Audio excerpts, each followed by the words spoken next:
I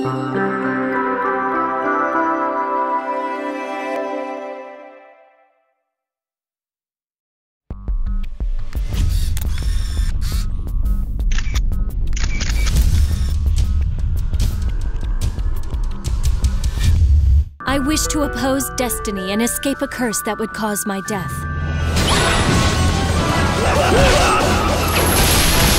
Si depuis quelques années, l'heure est à la nostalgie avec un intérêt grandissant pour les classiques en tout genre, VanillaWare a choisi de ressortir de leur tiroir une perle du RPG, Odin Sphere.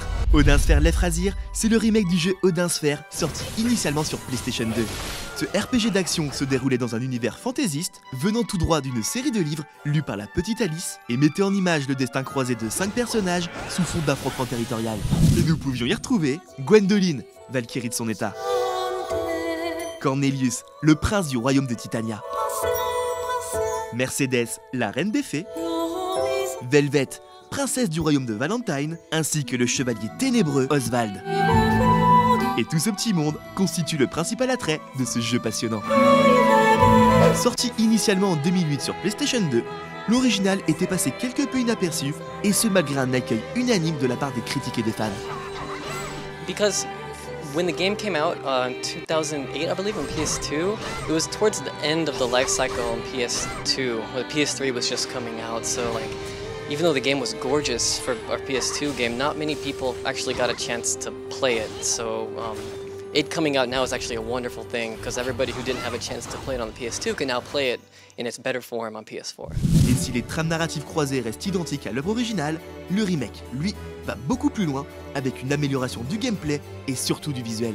The story on the PS4 version of the game is actually the same as the PS2 version of the game, so there's not too much change to the story. What's changed is actually the combat system.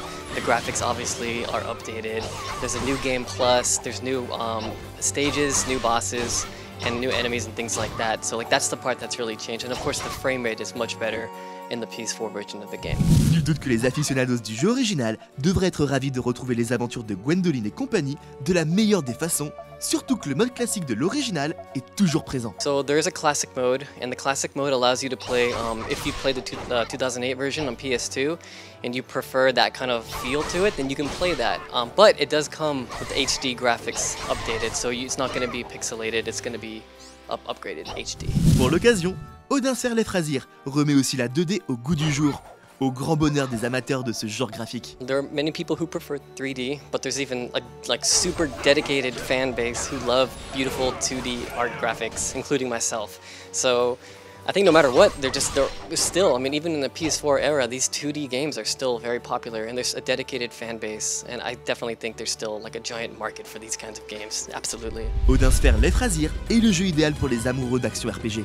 Se déroulant dans un univers fantaisiste du plus bel effet et porté par une musique dantesque, on ne peut que remercier VanillaWare pour avoir remis ce chef-d'œuvre oublié sur les rails. C'est parti pour la bataille.